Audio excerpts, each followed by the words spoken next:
Hi family, welcome back to the channel. I pray each and every one of you guys is doing well today.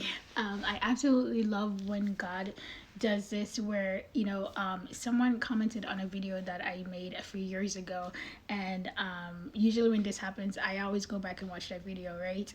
And I'm telling you, it was such a blessing to me, and it's such a rhema word, it's such a right now word. Okay, many of you guys, you are in that season, that this is your season. Okay, so check that video out and be blessed. Take care. So I got led to scriptures.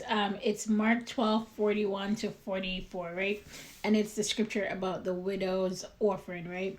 And it's the scripture about where a lot of rich people were putting in a lot of money in the temple treasury, right? And here comes this poor widow, right? She only had two very small copper coins, worth only a fraction of a penny. Okay, so Jesus called over his disciples and he's like, listen, I need you to see this, right? And he says, listen, I tell you the truth, this poor widow has put more into the treasury than all the others. They all gave out of their wealth, but she gave out of her poverty. Okay, she gave everything she had.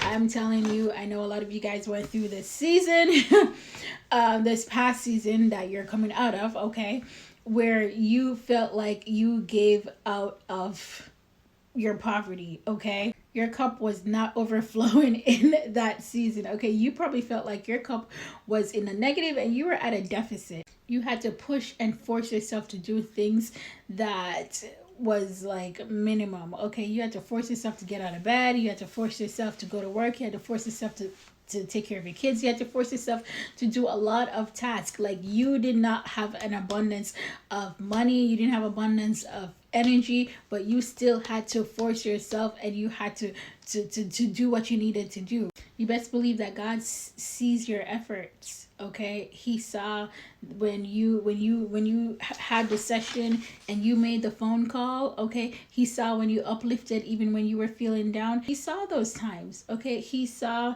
the time when you encouraged others even when you were feeling discouraged. He saw the time when you interceded for people who you interceded for people for things that you also desired from God. Okay, that empty cup that you poured from, he's going to fill that cup. He's going to fill that cup. And I'm telling you, just like how he said it in scriptures, your cup shall overflow. Surely goodness and mercy shall follow you for the rest of your days. Okay, because you poured from an empty cup, God is going to fill your cup, and your cup will now be overflowed because you gave everything when you didn't have anything, and God sees that and it didn't go unnoticed.